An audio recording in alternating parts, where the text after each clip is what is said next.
good afternoon, good evening, good morning. It is our great honor to welcome so many music professionals and decision makers from around the world joining today's edition of Sound Cities, Community Music Ecosystems. Sound Cities, Community Music Ecosystems is a global online conference series bringing inspiring voices from the intersection of city planning, music entrepreneurship, and cultural agency into the lives of individuals on all continents. By exploring diverse cases where music has played a strategic role in sustainable urban development, this series develops practical insights into how music can support economically prosperous, vibrant, and engaged city ecosystems. Sound Cities is a co-presentation of Resetting the Stage, a global knowledge hub launched in March 2020 by the Global Leaders Program with 4 partners to shed light on dynamic challenges and opportunities faced by arts sector music professionals.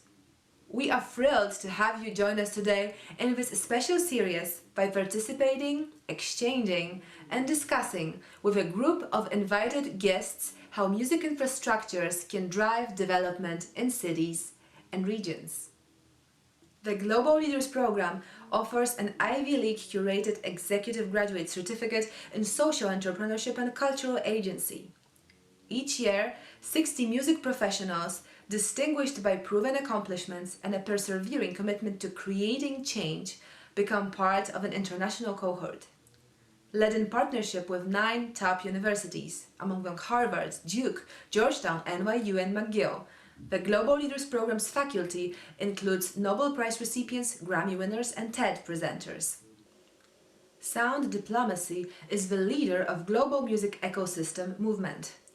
As strategists for communities of all sizes, developers, foundations, large private sector organizations, and governments, Sound Diplomacy provides cutting-edge research and market expertise for robust music and nighttime economy strategies in city, urban, and development plans. Sound Diplomacy works in over 40 countries, and they also run the global leading series of conferences of music and public policy called Music Cities Events.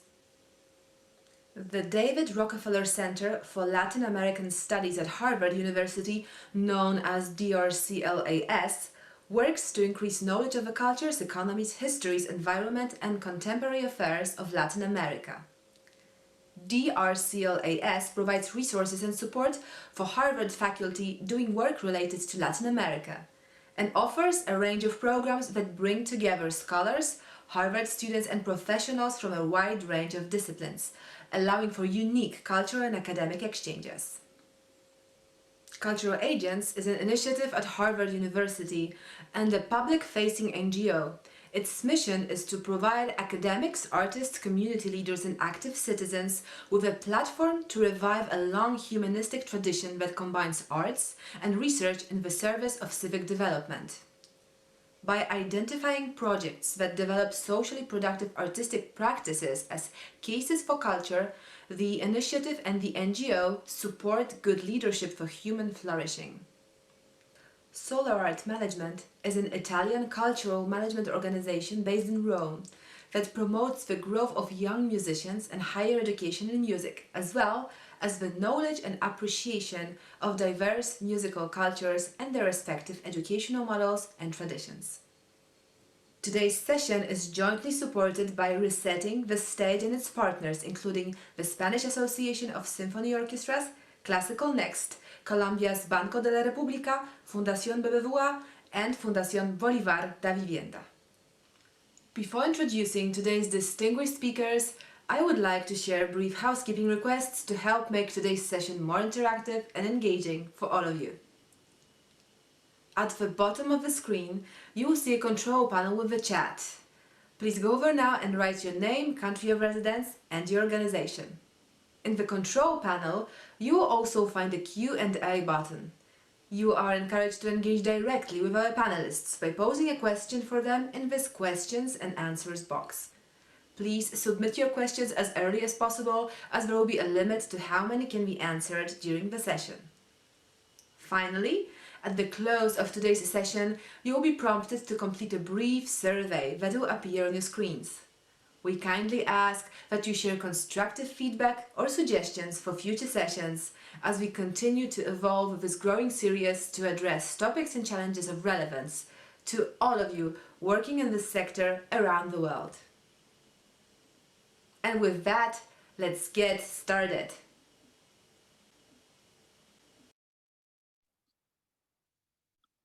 Welcome to the launching edition of Sound Cities Community Music Ecosystems. It is great to see so many performing arts professionals joining us today from around the world, and also to see so many familiar names, attendees of our last year's series, Resetting the Stage. It is truly wonderful to have you all with us again. It is also a distinct honor to welcome today's illustrious panelists. Dr. Doris Summers is the director of the Cultural Agents Initiative at Harvard University and the Ira and Jewel Williams Professor of Romance, Languages and Literatures and of African and African American Studies at the same university. Her academic and outreach work promotes development through arts and humanities, specifically through Pretext, which is an arts-based training program for teachers of literacy, critical thinking, and citizenship.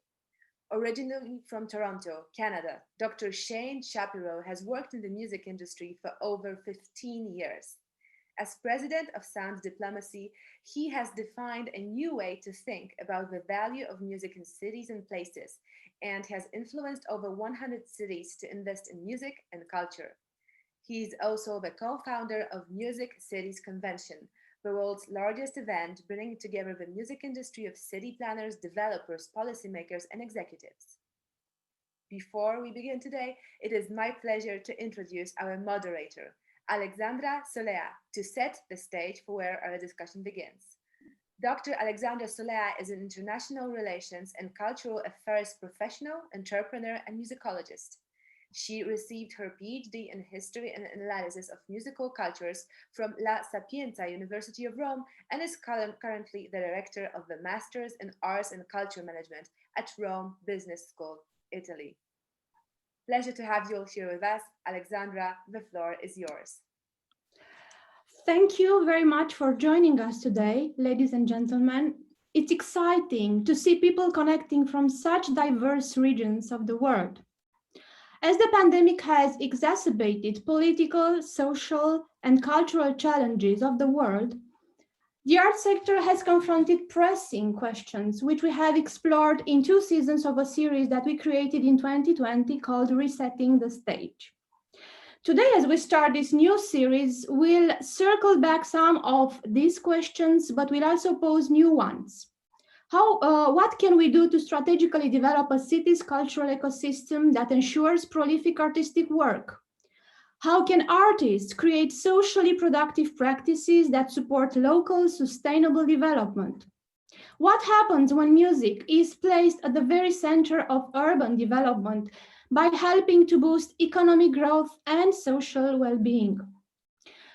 I position myself as someone working in an academic capacity, looking at arts and culture, and in a professional capacity, looking at development in terms of creativity, innovation, economic impact, and last but not least, investment in the future in terms of preservation of arts and cultural heritage. Unfortunately, too often artists have a hard time understanding the world of development, and too often the world of development misses the value and relevance of art. The purpose of the 4 sessions in this series, and I'm leading the first one, is to help cast a light on the relationship between these 2 seemingly separated worlds with the help of esteemed professionals from the arts and cultural sector. Today, we will introduce the topic at large, and so we are extremely delighted to have with us experts from each side who will help us accomplish this. Okay, and now let's start with Doris.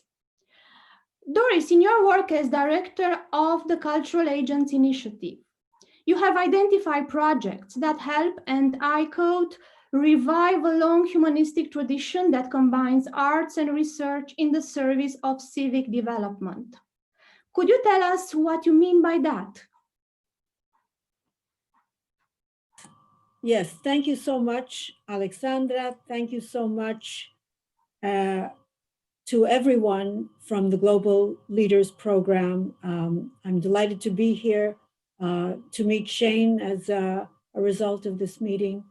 I'm very happy to answer your question because I learned from wonderful city developers how this works. Let me start with the example that many people know. I see some friends from Colombia will know this very well, of Antanas Mocos in Bogota, Colombia in 1995. Antanas Mocos had been the president of the National University in Bogota, and he lost that job in an event that we can talk about later, but he was available for another job without any political ties, without any political experience really outside of administration in the university. He was elected mayor in a city that was desperate because the level of corruption and chaos was so high that any family who could afford it, who had family outside of Colombia, tended to leave. What did Antanas do? For the first month, he asked his cabinet to come up with some small event that would give people hope again, that would say, yes, we can, si se puede. And no one came up with any ideas until his culture secretary said, you know what, boss, there's nothing to be done. It's time to bring out the clowns. So Antanas, who is a philosopher and a mathematician with the heart of an artist, said, you know, that's a good idea. He turned an insult into a joke, and he hired 20 pantomime artists to replace 20 corrupt traffic cops. And what those pantomime artists did was turn the street into a performance space where people who didn't cross with the red light or didn't use the crosswalk were made fun of. And that ignited a civic project where people regulated themselves and regulated each other. In other words, practiced a civic dynamic of self and mutual limitation that started to save the city. It was the icebreaker. In 1 year, they reported that 51% fewer traffic deaths happened. That was in 1 year. The city did statistics and independent NGOs did statistics, and they came out the same. One thing that established him as an authority in the city is that he ended corruption in his own cabinet, and that trickled down as an anti-corruption campaign. Many projects that Antanas invented or supported really helped to make Bogota a model for yes, we can. Let me just mention another example. This is also well known by city developers, and this is in Albania. I don't know if you know the story of Edi Rama in Tirana. Edi Rama came back to Tirana after being a very successful painter in Paris. He came back to his father's funeral, and his friend said, stay and run for mayor. And he did, and he won. And the first thing he did, he said, I didn't have any money, but I got some pennies for paint. And we started to paint buildings of ugly, deteriorated, Soviet-looking tenements as if they were canvases of contemporary art. And people started to enjoy where they lived, started to imagine designs for unpainted buildings, started to pick up garbage, to watch each other, to take care. And he got major investments because of the yes, we can atmosphere. And he rebuilt the city. He put color back into the city. Rama is famous for saying that color is not an extra. Color is structural. And just to think about that language, that art is structural. And these both two leaders were very often victims of decision makers who think that art is something extra, something decorative, rather than functional and structural. And these are wonderful examples. So I wanted to mention those, and also to say that in general, what Cultural Agents tries to do is to identify great leaders, to ally with them.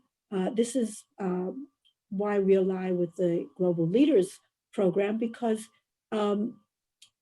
musicians who are really dedicated to developing societies where children and youth need opportunities, need education.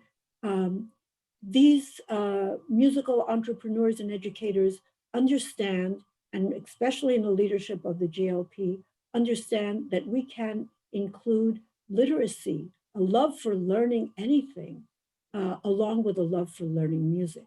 And that's what we've been doing. This is work that I feel inspired to do from what we all know about El Sistema in Venezuela, right?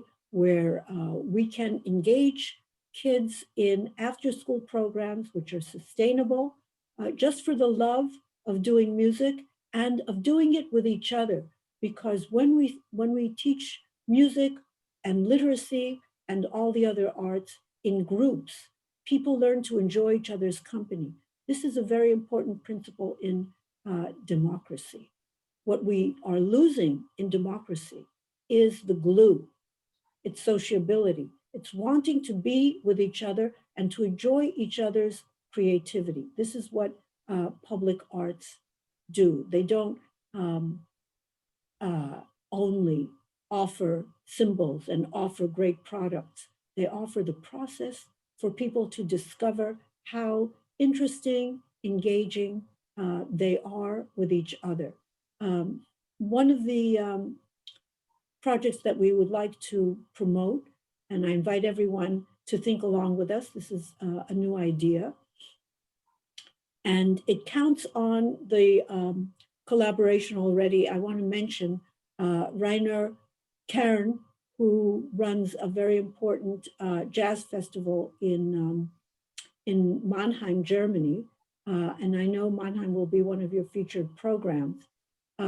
With Rainer and with Pierluigi Sacco, an economist of culture in Italy, with several key people, and with a university consortium called Civis, which includes your university, the Sapienza in Rome.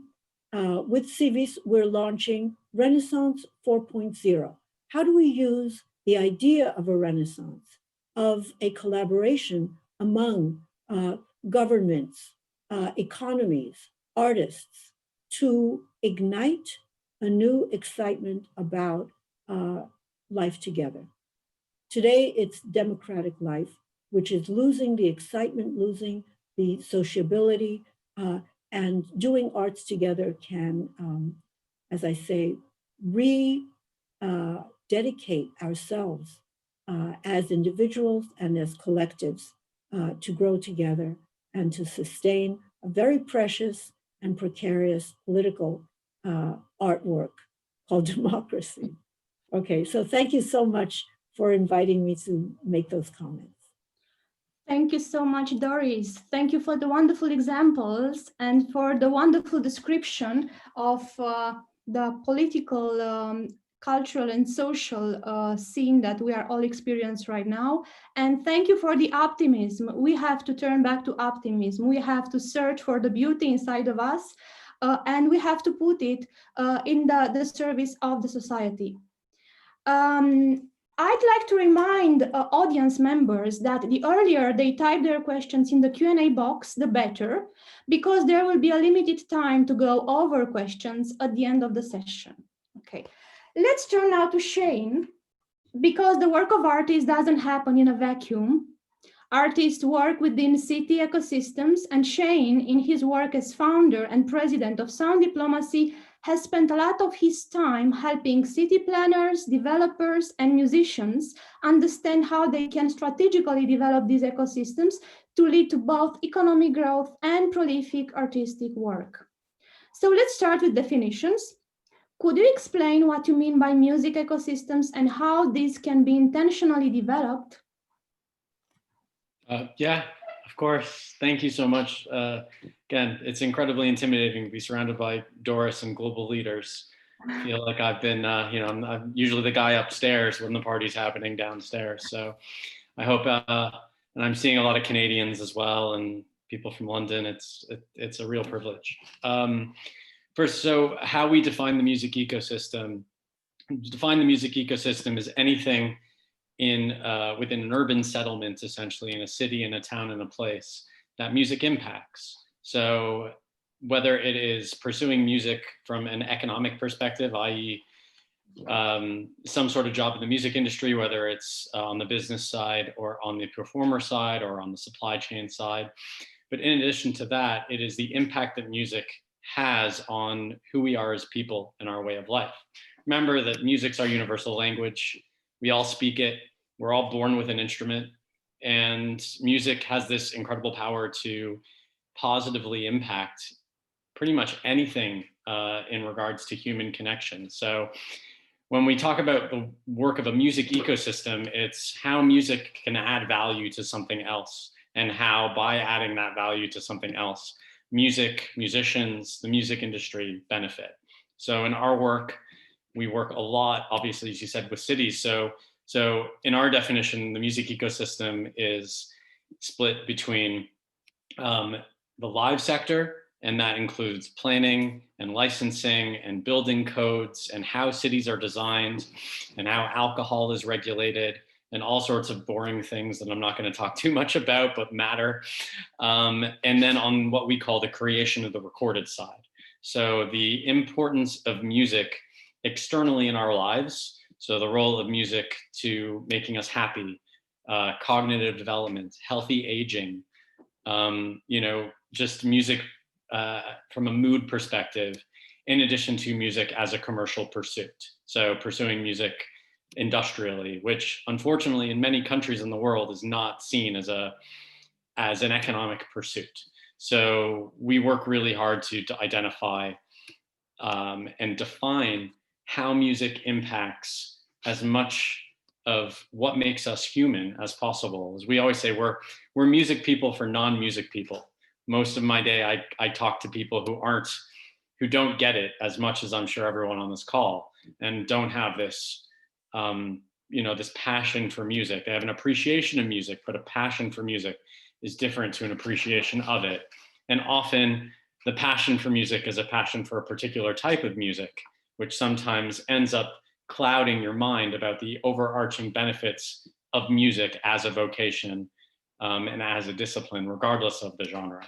So in trying to define music ecosystems, we try to identify the role that music plays in each community and the part of the ecosystem that's most important, whether it's education, health and well-being, tourism, industry development, racial justice, sustainability. I can go on, but so I guess that's what makes, I feel very lucky because every day is different, because every day I'm talking about music in a different way. Whereas in my past, I was just trying to sell records that no one wanted to buy. So I feel like this is a better use of my time. Okay, thank you, Shane. Now, Doris, you shared the examples of Eddie Rama and Mokus. Could you share a bit more about why you think these arts-based interventions work as well as they did? What positions art and the processes it ignites in people who engage with it as a platform to achieve social impact? Yes, thank you. Here is where I want to just lead people to think about the work that Pierluigi Sacco does. He talks about culture 3.0. He says culture 1.0, at least in his scheme, is a culture of patronage. Think about the Italian Renaissance. The Medicis paid artists to make beautiful work, and then they looked smart, so people trusted them to make government, okay? 2.0 is when art becomes an industry. We have professional artists, let's say the 18th century to the 20th century. He says 3.0 is where people can achieve some level of creativity without being professionals. We can all learn to use our natural musical instruments, our voices, right? Or we can learn how to play other instruments. We can dance, we can paint. It's part of our life. And especially now with the digital age, we can remix music, film. We can be creative in many ways. What I'm getting to is a consciousness that human beings are creative. It's our nature, it's hardwired. One of the ways that I talk about this is through Friedrich Schiller's concept of the play drive. It's a new word, it's a neologism. He had to make it up because he says people know that we have the drive to be passionate, we're sensual. People know that we have a drive to be reasonable. But the problem there is that reason and passion want to kill each other. How do people survive the civil war inside yourself, let alone outside? He says, well, it's because we're creative. We figure out a twist, we figure out a move, we figure out a way to enjoy the conflict, to make something new. And artists know that feeling. You're stuck and you pull out something new. And if we can connect real aesthetic education in that sense of learning what is beautiful and learning how to appreciate conflict to make something beautiful and to communicate ways out of conflict, then we connect aesthetic education with democracy again. So in answer to your question, the missing link very often, and this is why it's a joy to work with the Global Leaders Program, because we're putting that link in. The missing link very often between arts education and education tout court, right? You know, what other people would call conventional education is the humanities. The humanities are a field that are evaporating. They're, you know, it's devalued, but humanities are the space where we consider how interpretation, how communication, how the pleasure of the doubt of what something feels like, what word comes in, where we can communicate, enjoy each other without making false steps, without making mistakes. The humanities is an area where we train taste, and we train people to appreciate the opportunity to debate. And we debate about things that don't matter, about a color, about a sound. They don't have practical value, but we learn the love of debate, of deliberation. And then we can be citizens and talk about all sorts of things. So my excitement about putting the world of art making and the world of democracy together is because my little piece of humanities education that has everything to do with reading and writing and talking to each other is part of the glue. So when I can work with artists, I can get kids to take something that looks boring and make a concert from it, make a mural from it. And then they own a text, they own a contract, they own a formula in calculus. We've done this in every field. They own it because they've turned it into a sonata or a sonnet. Thank you, Doris. Thank you so much. Thank you. An amazing image you have created, and you have generated so many aspects and ideas we can focus on, and each of us can focus upon. So this is why I can also relate to the last time. Please have your question for Doris and Shane on the Q&A box. Just include them in the Q&A box. Don't wait until the end to do this so that we can collect them and then answer in the end. So Shane, let's connect the word that Doris introduced with your idea of music ecosystems. What can be done to make the value of these initiatives more apparent to the kinds of partners you work with, like developers, foundations, large private sector organizations, and government? Is it a matter of vocabulary or mindset that needs to be adjusted? Moreover, are there any stereotypes involved? I'm thinking about the can't make a living from music or culture. Probably each of us has heard at least once in his or her lifetime this concept. That was quite a question. And yeah, Doris is amazing. It reminds me of like when I was doing my master's in cultural analysis and I actually had time to think about this stuff that didn't matter, but it does matter. And now I have no time to think about, you know, this kind of stuff or barely get through a paragraph of Judith Butler. But, you know, but thank you. So first off, there's a number of things in that, Alexandra. I believe that it's both vocabulary. I'm going to answer the questions in sequentially as best I can. And everyone on the chat, by the way, if I'm not doing it well, you can message me and tell me. I'm good with constructive criticism, but it's vocabulary and mindset. So let's look at it this way. So one of the issues with music in general is that we have grown up over centuries, I believe, where we disassociate the created with the creator, right? I'm sure everyone in this, everyone here has had a glass of water today. I'm drinking a glass of water right now. And when I drank this glass of water, I didn't think much of it, right? But for this clean water to get to me, to get into that glass, a whole bunch of things had to happen. So first off, the tap had to work, the water had to be cleaned, there had to be filtration systems and pipes and a whole ecosystem that I have absolutely no idea how it works so that this specific moment could happen. And as we always say, clean water is only important when you don't have it. And a song is exactly the same thing. Every one of us, I'm sure, has listened to a song or a sonata or a piece of music today that has moved you. And when music is moving you, you're not actually thinking about the entire ecosystem that goes behind that moment being created. Remember, the act of making music is the act of failing upwards, right? You have to fail constantly to create something amazing. That's music. Right. And the music industry has done so well at ensuring that all we focus on is the created, is the song, that we've disassociated the value of the creator. And the creator is not just the artist, but it's the entire ecosystem that supports artists.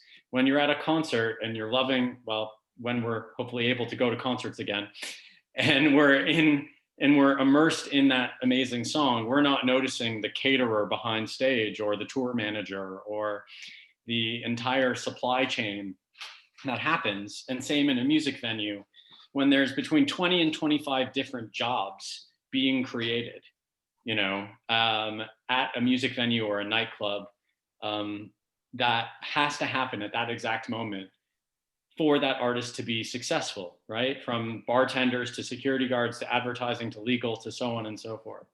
So there's a mindset issue. The mindset issue is that we prioritize the moment, we prioritize the ubiquity of music, and we completely disassociate ourselves from the process that got that moment to us. It's the same reason why we all get on an airplane and few of us have any idea how they work, or we drink this glass of water without any understanding of how this water got to us. It takes a long time to convince a government that you need to invest in the system, right? You look at how many governments pretend to invest in infrastructure, but don't, because infrastructure is complicated and it's not sexy. Investing in sound engineering is far less sexy than watching a music video. So we struggle a lot with this. And this is what we do is we try to tell stories, and we try to create, and this is where vocabulary comes in, is we try to create narratives around why this ecosystem matters and why you're not going to have songs that you fall in love with into the future. You're not going to have future heritage if you're not investing in living culture.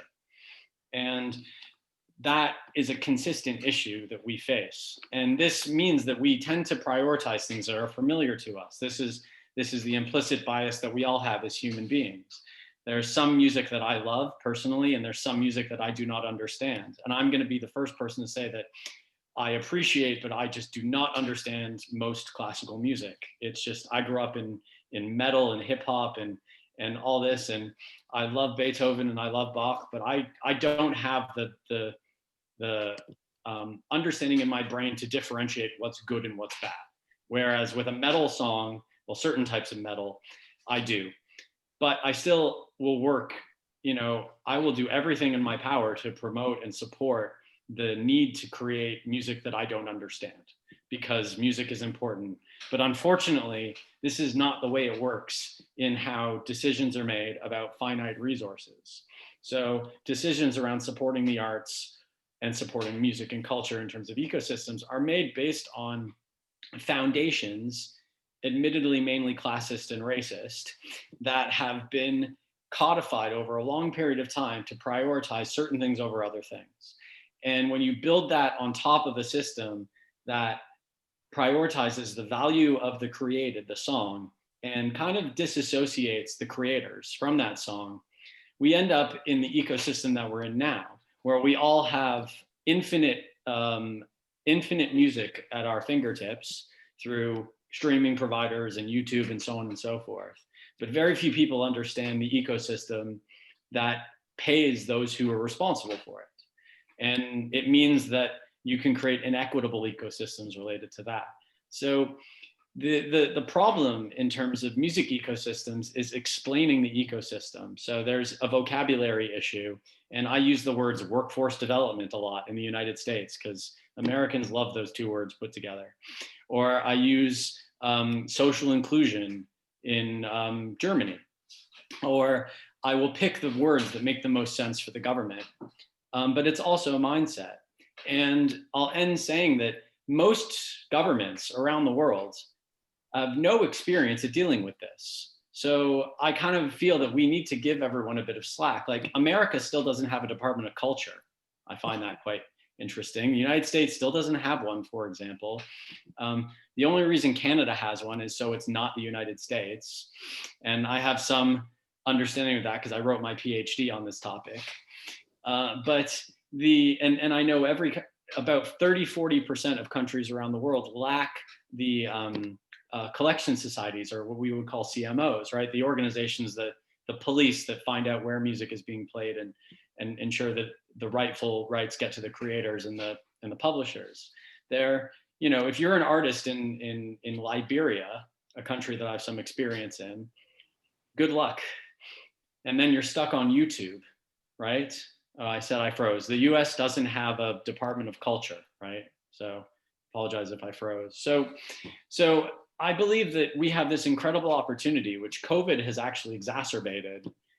Being an optimist, COVID has actually created this fantastic case study for the value of music if we leverage it. Because it's so much easier, as Joni Mitchell says, right? You don't know what you have until it's gone. And now we can point to say, that festival over there that you used to have, that you made millions of dollars in, it's gone now. And all these people are out of work because of it. It's about time to think about how we can merge mindset and vocabulary and contextualize it for the local community in which you're working. But they're both big issues, but I'm hopelessly optimistic about our ability to create real systemic equitable change for music ecosystems in recovery as we move towards the whatever we have to look forward to in this world. Thank you. Thank you so much, Shane, for the precise analysis of our problems and of the music industry problems. Now, let's turn to our global audience with a question that is appearing now in the poll. In your opinions, what tool is most needed to be added to the way art is taught in school to strengthen the role of artists in economic development? Communication skills, community orientation, entrepreneurial mindset, understanding of city ecosystems, and social science training.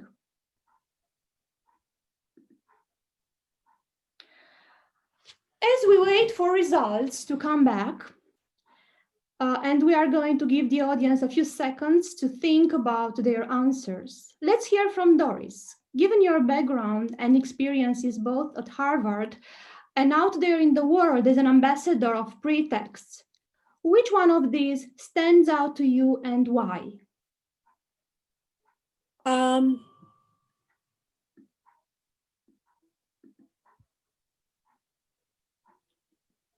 not sure. It might be the entrepreneurial mindset, because I'll tell you what's on my mind. And I was thinking about it very actively listening to Shane. I think that one assignment on our collective agenda might be to write cases for culture. When Shane says that it's hard to find the vocabulary or the wedge to talk to particular city governments, decision makers, maybe national governments, I think that one of the weak points in our agendas has been that we don't talk business in manageable ways for decision makers. We write long essays, we make concerts, but we don't produce a 20-page case with a good argument that needs communication skills and that has social science training to do the statistical analysis.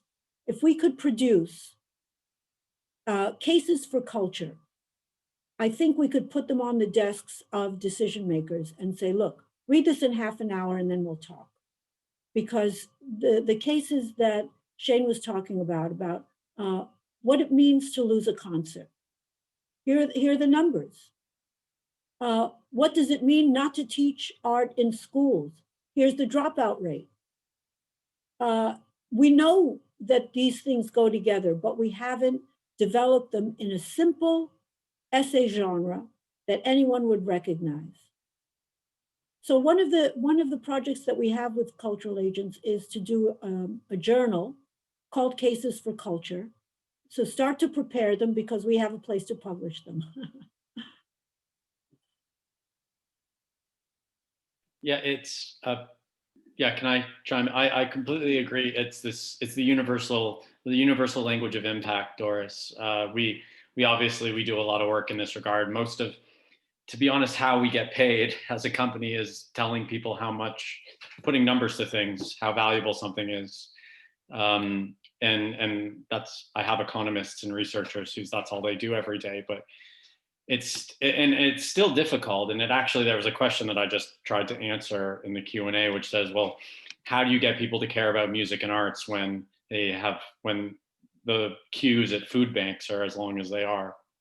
And for example, and that's a very, very difficult question to answer in some regards. And I think there's two ways to do it. One is it comes back to what I said, is do we value something or do we not value something? If you value drinking a clean glass of water every day, then we're going to invest in getting that to us. If we value music in a way where we want to continue to develop it as a natural resource and support it, then a place will invest in it in one way or another. I don't think it's an argument of music versus something else. It's the argument is that we have to change our language and mindset to ascribe that value. And again, I do fully believe that music is an incredible tool to combat all sorts of social issues, from poverty eradication to obesity to issues of mental health and so on. I don't know if I helped. But I think that the intrinsic value of music then has collateral values, to talk about values being collateral, because the intrinsic value of music keeps kids off the streets, doesn't, make them so bored they eat themselves to death or drink themselves to death.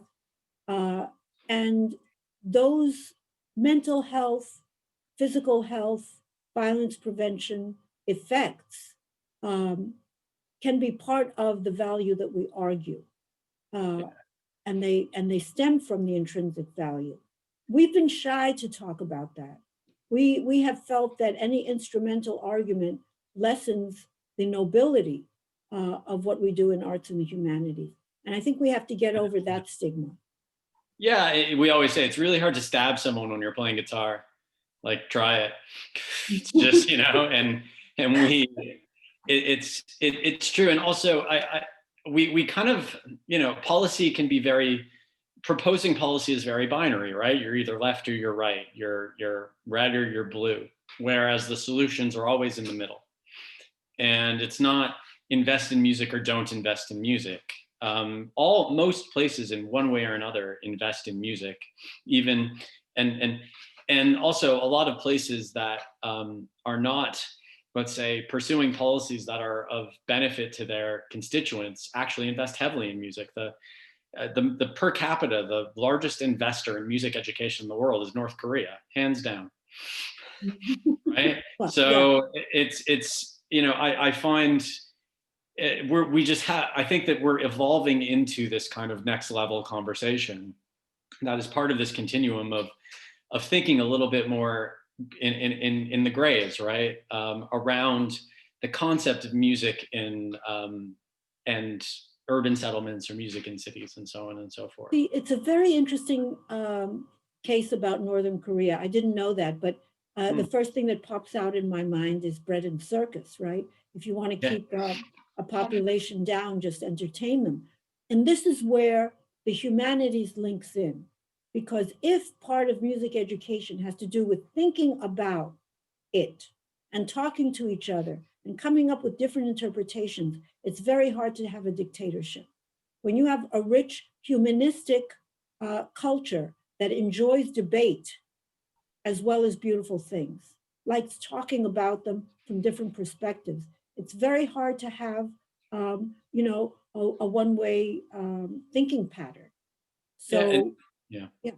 I agree. And I think that one of the issues that we face all the time, just being frank with you, is lots of places invest in music, but they only invest in one or two genres in very specific ways.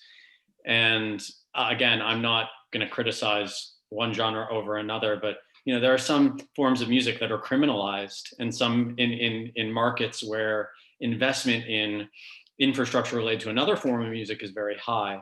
So I think that as anything, the more diversity that is, if not welcomed, at least tolerated, it will help continue to develop this message. Another issue that we haven't talked about, maybe if we get to it, but that is overarching in all of this, obviously with COVID, is the nighttime economy. And and the fact that venues are the first to close and will be the last to reopen. The royalty rate for rights holders this year will be 25 to 30% lower, because restaurants and salons and barbershops and so on are closed. So there's no music being aired on the radio or on playlists. And again, I think that if we think about music differently, as something also that, again, and this is my ecosystem thing, it's this continuum, right? We always say nursery to nursing home or birth to death. It's it's music to some people is just going out and partying. To other people, it's early childhood education. And to me, there's a framework, there's a continuum that links one to the other, that builds better people in my head. I think you can, by explaining the process and explaining that it's a journey that we all follow in one way or another, it creates better societies, I guess. And that maybe is on your side, is this prioritizing this reinvestment into the human part of humanities, right? Explaining our relationship with culture and how it's inherent within us, but also completely dictated by external forces that govern how it gets to us and so on. Absolutely. Music is an extremely powerful tool, and this is why music education should be one of the main elements, and cultural education should be one of the many most important aspects the government and the policymakers should take into consideration. And this is lacking, or maybe this is not being done properly. We need to pay attention to this. We need to educate the young generations and also the older generations who probably are not able to understand precisely what is the impact, economic impact, political, social impact of music. I have some examples. I'm thinking about the Salzburg Festival, one of the most important in the world that has transformed totally, completely the geography of Salzburg, that small city. Or maybe another important festival, because I'm Romanian, I'm thinking about Untitled Festival. Probably Shane, you must know about it, has become one of the most important points of reference in the so-called contemporary music industry for so many reasons. This is a perfect example of an ecosystem that functions wonderful and that boosts the local economy in an incredible way. Okay, so I believe now we can show, we can reveal the audience poll, but I'm not sure. Shane, have you answered the poll? The question, oh, no, I haven't. What is your choice? What tools most needed to be added to the way art? That's a good question. Couldn't money be an answer? I would argue maybe resources be included in this. I think that, you know, I don't know, all of these, I'm like Doris, I find it very difficult to answer. They're all very similar. I guess if you have an entrepreneurial mindset, then you're going to develop communication skills. Understanding how cities actually work is very important. Most people have no idea how cities as bureaucracies function or don't. And that's something that I think is incredible. If you want to influence somewhere or something, you have to understand what you want to influence and how and the language that you need to use to propose and advocate for that influence. It's from the mindset from a musician. No one cares.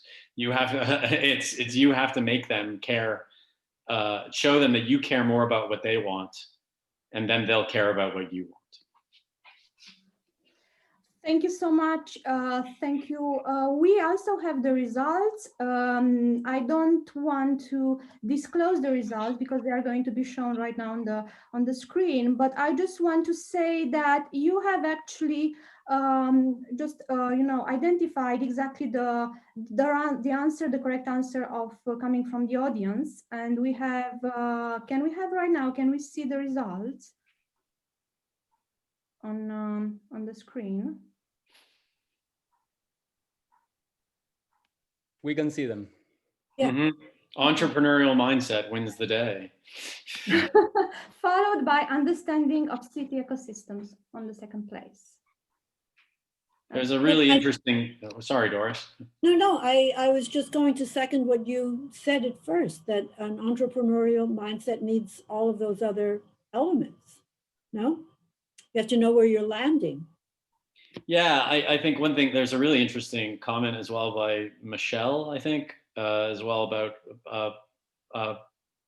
BIPOC or people, musicians of color in diverse communities and so on and so forth. I think one of the things that I've learned through the mistakes that I have made is to be far more aware of what I don't know, and that I don't know everything and never will. And I think that one thing that again, I've stressed this in understanding of city ecosystems in my head is understanding of who lives in a place. And that is a very, and that it's a rabbit hole. And the minute that I think that something's going to work in a place, I have to take a step back, because how do I know? Yeah.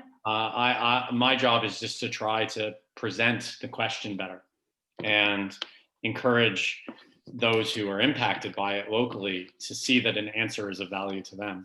And one of the things that we've seen in a lot of our work, which we work really hard to combat and to fix, and we never do well enough, and I'm not sure we even will, is the just issues of structural racism and classism in how music and the arts is managed and governed in cities. Okay, thank you so much, Shane. Now I would like to give the word to Pedro with the questions from coming from the audience. Thank you so much, Alexandra. Yes, and throughout the session, we have received great questions from audience members. So thank you for staying engaged, and thank you for bringing your voice into this conversation. And let's start with our first question, which is for Shane. And it comes from Tiago Cury from Sao Paulo, Brazil, of Strange Music Festival and Agua Forte label.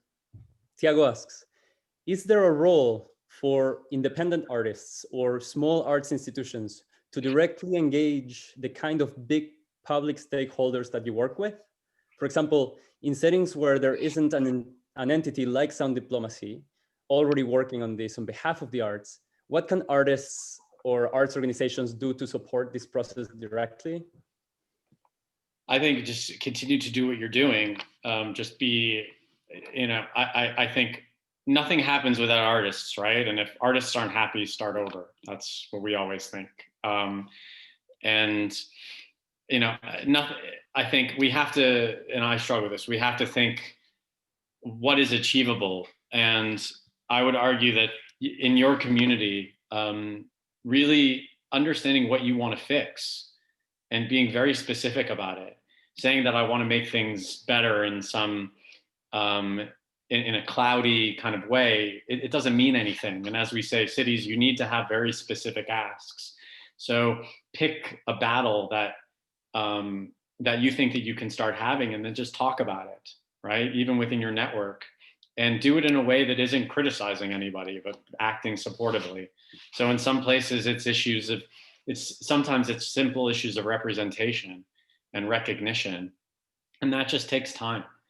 But I believe that being very specific about what you want to achieve, really specific, and communicating it in a very clear way, and saying this is the change that we think is important in our community, and here's why it's important.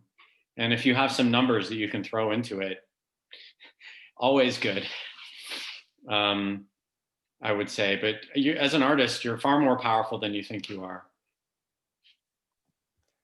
Thank you very much, Shane. And perhaps that answer also connects with the cases for culture that Doris brought up earlier on. Because if you have cases that have been developed and that have been published that you can bring to those conversations, here's how something like this has worked elsewhere, that could also add to advocacy efforts. But let's go to our second question, which is for Doris, and it comes from Professor Karina Codina, who is working in Baja California, Mexico. Karina asks, could you please elaborate a bit more on the relationship you described between democratic participation and the arts?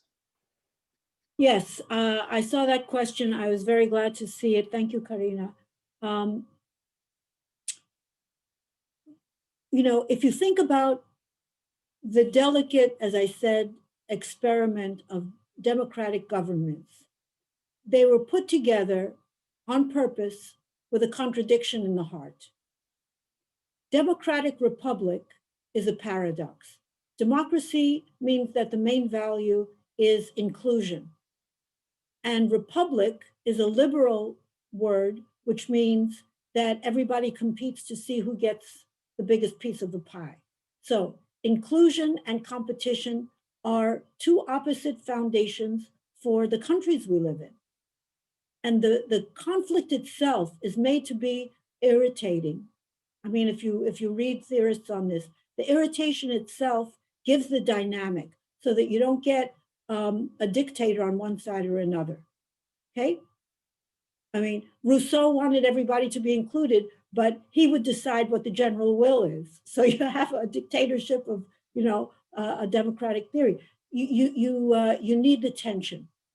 How do people participate in a style of government that is built on tensions, that is made to thrive on debates, on asymmetries, on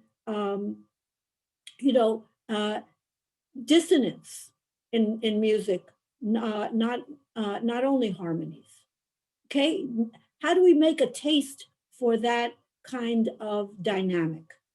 And the way to make a taste for that kind of dynamic, if you think about the tradition of the Enlightenment, which thought up this experiment of a paradoxical state, the way to train people, if you go back to Immanuel Kant, and I'm very classical about my aesthetic education line, you go back to Immanuel Kant, it's to train judgment so that you can get into debates. And the only way to train judgment is through art. Because everything else is already contaminated by your interest. If you try to train judgment with economic questions, you're already gone. You want to gain more, lose less. If you try to train judgment in moral questions, you already have the right answer. Don't try anything except whatever makes people excited without interest. So doing serious arts education that includes art making and the humanities, to think about it, to reflect on it, to get into interesting debates, to listen to different points of view, that is the foundation for democratic education. If we don't have that, we don't start. And if you want an American version of this same vision, it's John Dewey. John Dewey was a pragmatist. He said, if we don't educate broadly, we don't have a democracy. And the only way to educate is through arts, because everything else is just obedience. Yes, I learned that lesson, I learned that lesson. When you have to make art and think about it, making and the humanities, then you have thinking going on. Then you want to hear other people's thinking. And you have a spiritual structure that will defend democracy and enjoy the debate. Thank you for letting me, be Professor Doris for a moment. Thank you very much, Doris. Our third question is for Shane again, from Peter Traver of the Z Arts Festival in the US. Peter asks, how has the current virtual landscape of COVID changed the work of sound diplomacy in terms of how it is supporting cities and partners during the context of the ongoing global pandemic?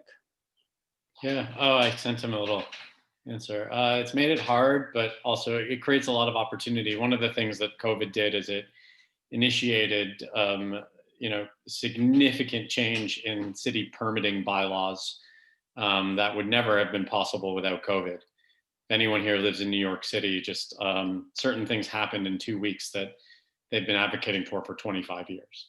So cities have been nimbler than I think a lot of people think that they have.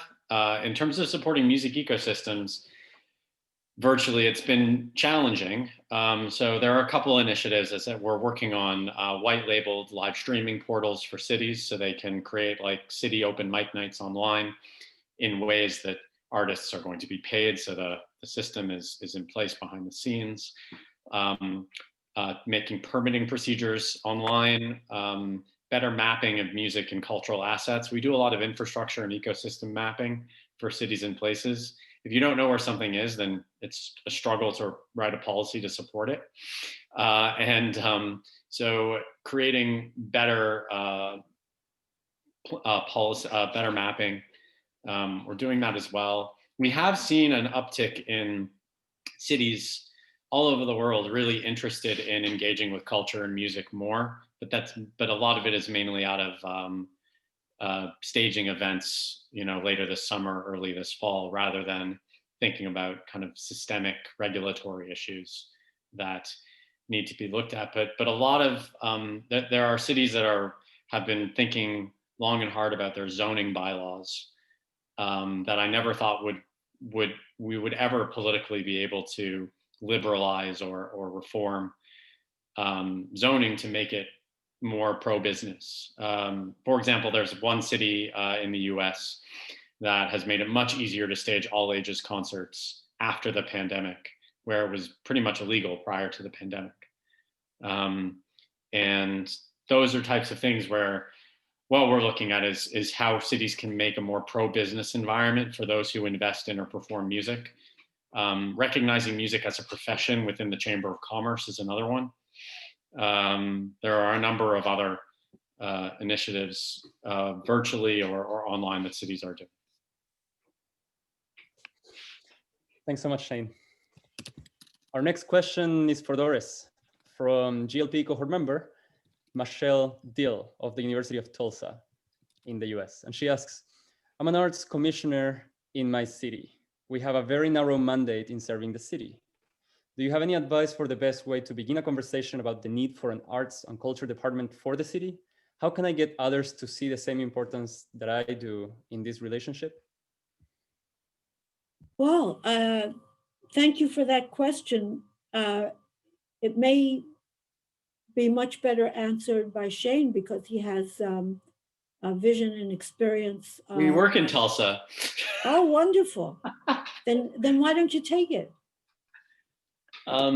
So, you know, I think, like, I guess, and that's interesting to say that we are doing a music strategy for a client in Tulsa, and I haven't met the attendee. That shows that even Tulsa, there's a joined up approach that's not joined up here, right? And that is quite normal in a lot of places where a lot of people are trying to do the right thing and they're just not as connected internally as they could be. And Tulsa is an incredible city. I love Tulsa. I think that it is a underrated cultural hub full of incredible music and incredible culture. And it punches well above its weight. But like any city, I'm sure that there's a joined up approach across all the creative and cultural industries, but one that still recognizes the specificity of each sector, right? I would expect every city to have a dance strategy and a public art strategy. Most have public art strategies, and music and so on and so forth. So there's, and I'll email you, Michelle. There's great people, but in Tulsa and in every other city. That's the thing. Joined up approach takes time, and the minute you think that you have thought, the minute that you brought everybody in is the minute that you failed, because you never bring everybody in. It's this kind of failing upwards and being honest about that. So I think that if we have people in positions of authority that recognize that the job is never over, that there's no end game here. That's the one thing about our work. There's no end game. It's just constant, right? The water has to keep flowing. We're always going to need it. So it's, that I hope that mindset helps. I hope that answered the question. Can I just please? I want to speculate about something. Take advantage of the question and of you here, Shane. One thing that I've learned doing pretexts with artists in different places in the world is how difficult it is to work inside schools. Schools are heavily bureaucratized, superintendents change, ministers of culture and education change. And so whatever advances we make then go back to zero. And again, el sistema becomes an interesting lead. There were questions here about some of the Eurocentric and ethical issues that critics of the sistema raise, and those are legitimate questions. But we've learned some important lessons from that experience. And one is that after-school programs are effective. For one thing, they locate a space where children and youth congregate. For another, there's a lot of autonomy for arts programs because the school doesn't have to manage them. And so with the autonomy, there is consistency and longevity. And another major issue is that it keeps kids off the streets during the most dangerous hours of the day. From 1 or 2 in the afternoon till 6 or 7 in the afternoon is when drugs and crime and pregnancies happen. So I would like to think along with everyone here about the opportunity to use city governments, school systems, arts collectives to learn the lesson about making after-school programs the engine for renewed democracy. Yeah, I agree. Getting into schools, like elementary schools, primary schools, are so hard in our work. Universities are easy because they have a profit motive usually. So there's a way to engage with people who have that. But I find schools are very, very difficult because they have to satisfy everyone and everything. I think that our issue tends to be it's simply the deprioritization of the arts over the course of aging from nursery through to high school.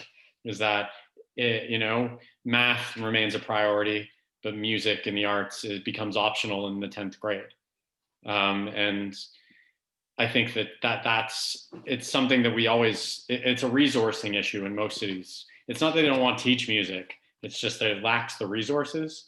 So that means that we have a mindset issue of we choose not to allocate the resources, not that it lacks the resources for music and the arts.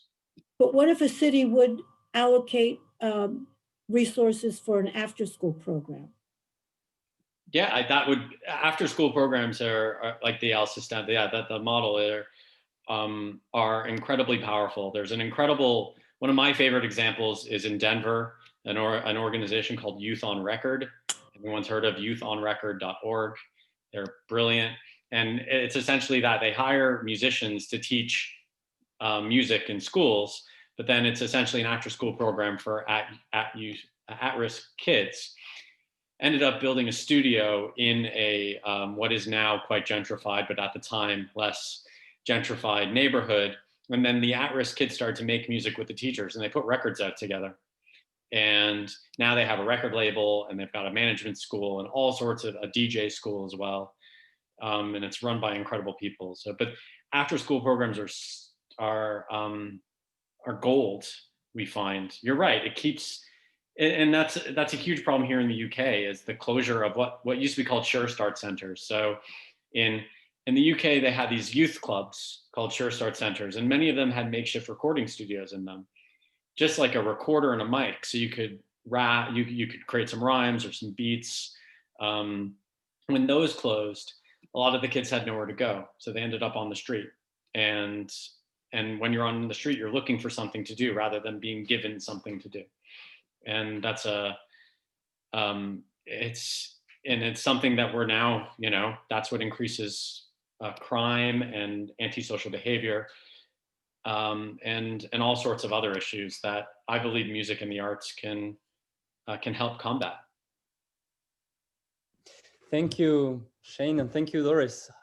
We see some follow-up questions in the chat, and I guess a part of the nature of these sessions is that we're left with this frustration/eagerness to learn more about these themes. But let's shift to a question from Carolina Rodriguez of Colombia. She's also a member of the Global Leaders Program's 2021 cohort, who asks to Shane, what would you suggest to be a good scope for a pilot project in a city that can be presented to urban authorities, organizations to help implement or scale? What is the right time in the development process to start this dialogue? The right time is now, always. So a scope, I guess I tried to answer that. So, I still don't think my mother knows what I do for a living, right? Because most people like, what is music policy in cities? And I get it. And for me, it really is focused on specific issues that need solving. And unfortunately, a lot of specific issues that need solving in music have nothing to do with music. They're issues related to government regulation or planning or other things like that. So my answer is you have to start with something specific. If it's, I want to set up an event, start with that. If it's, I want to create an after-school program or an educational program for a particular type of section of the community, start with that. If there's a particular problem from a regulatory or a legal or a tax is another one that's so important but really boring to fix, because often a lot of the tax incentivization schemes that exist, mainly in the I would say Anglo-Saxon world and the Asian world, are not applicable to music. So it's these types of things, and a pilot project has to have a specific objective related to it. If it's about, I want to raise awareness of music in my community, that's not a political aim, that's a social aim. That's equally important, but you have to be very, very specific about what you want to solve, because that's the only way that you're going to be able to make the most of your 4 minutes that you'll have with the person who's going to make the decision, or the 2 sentences on a piece of paper that you have to write to convince someone to say yes or no to something. I was saying that, to give you a story, I was a consultant with the mayor of London for 3 years, maybe more, and I worked on the development of music policy in the mayor's office. I helped develop the night czar, nighttime mayor position, and worked on all sorts of planning policy. And they said, if the mayor can't understand what he has to do in 2 sentences, then you can't get it to him, because he's so busy and he doesn't have the background that he has to know, do I say yes to this or do I say no to this in 2 sentences? 2 sentences. So that's the way that we think when it comes to creating a pilot project, is really know what you want and then work your way backwards. And that will help you as well uncover more issues as you dive into the nuances of your particular community. And I guess the last thing I would say is you have to know who holds the strings. It's who and how power structures work in places. It's hard to change things by complaining about them. It's much easier to change things by working within systems. And I realize that I've become the man in some regards, and that scares the crap out of me, but I have no choice. You have to really understand how you can create change by understanding how power is structured in a community. So whether that's within city governments or property developers or tourism authorities or whatever it is, then that. And yes, and Elizabeth's saying it's more convincing someone. Saying no is really easy. Saying yes is really hard, right? It's that thing that we always say, free is expensive. If an event is free, then it's costing money somewhere else in the ecosystem. So it's be very, very, very specific. That's that would be my advice.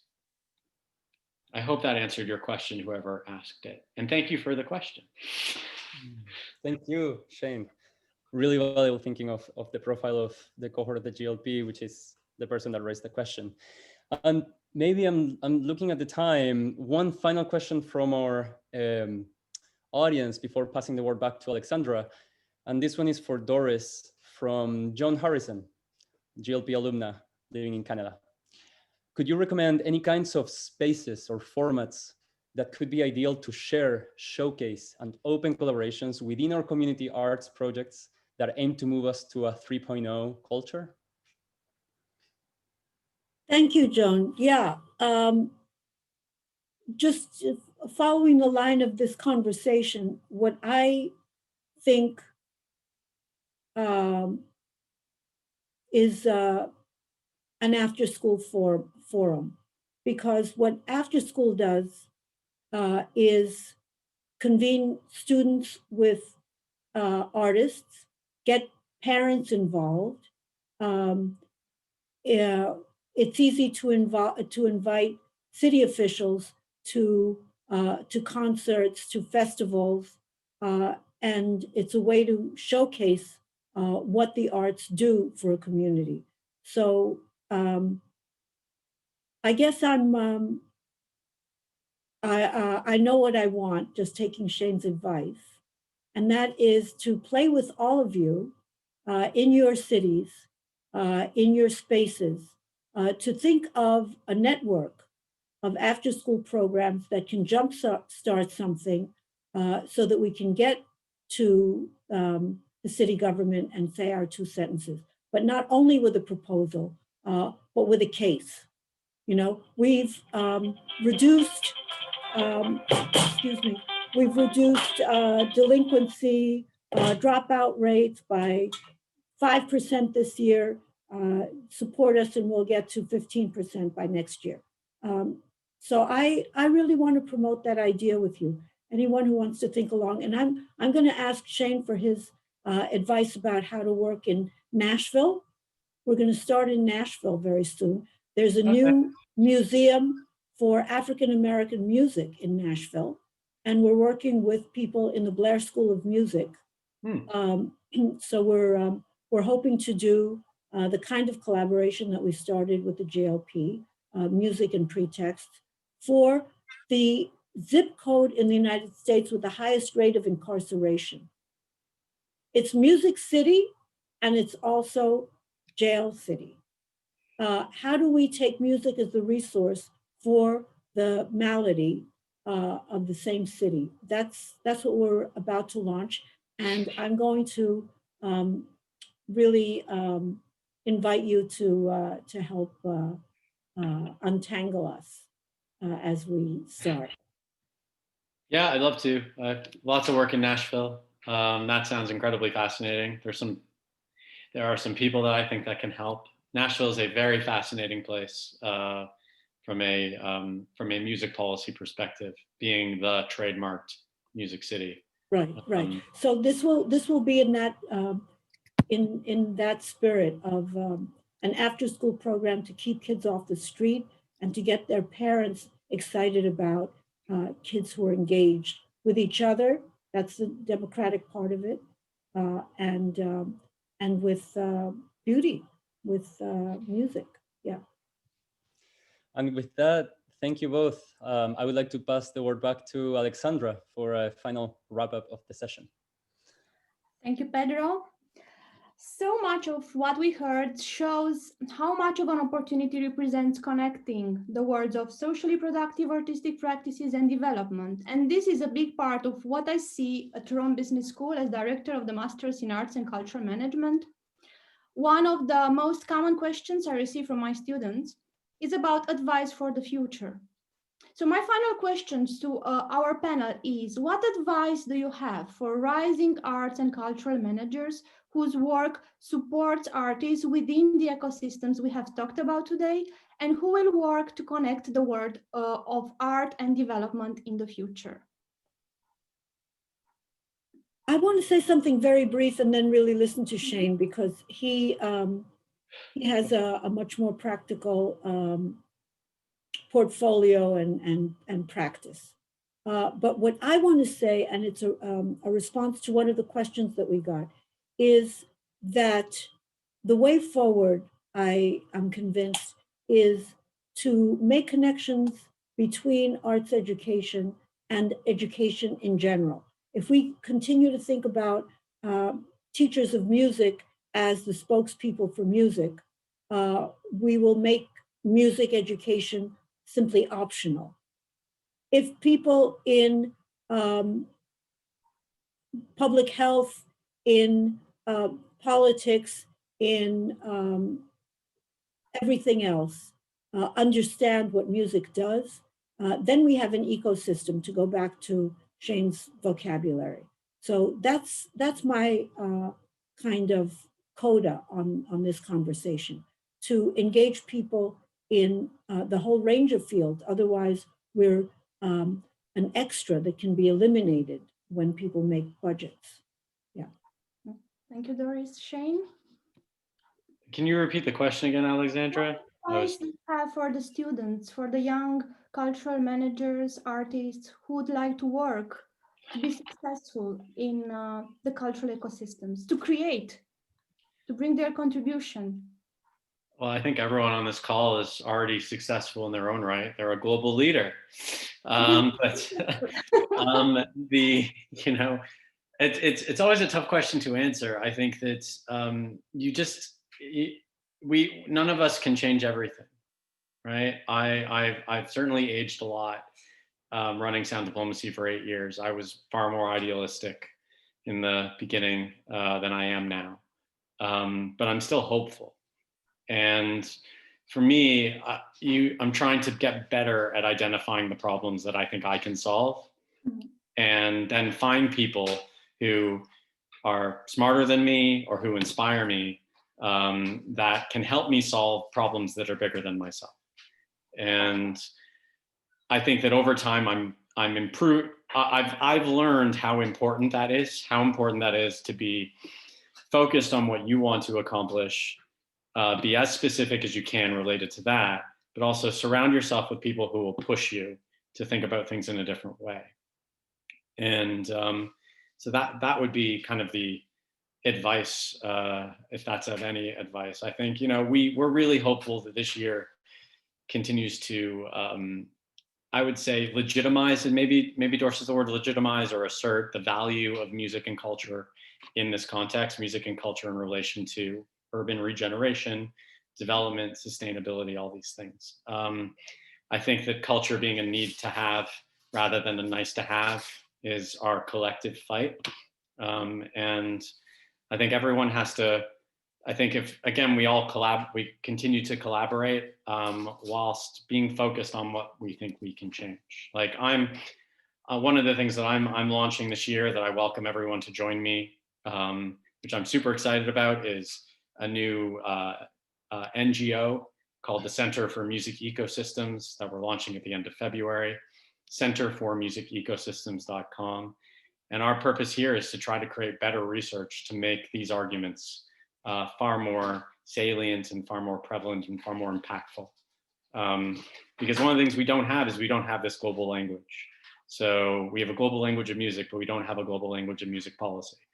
So I'm hoping that that this organization, in partnership with all of you incredibly brilliant people on this call, can help develop that. So I hope that was helpful. I just wanted to let everyone know it's something I'm super excited about. Thank you, Shane, for your answer and for sharing with us your projects.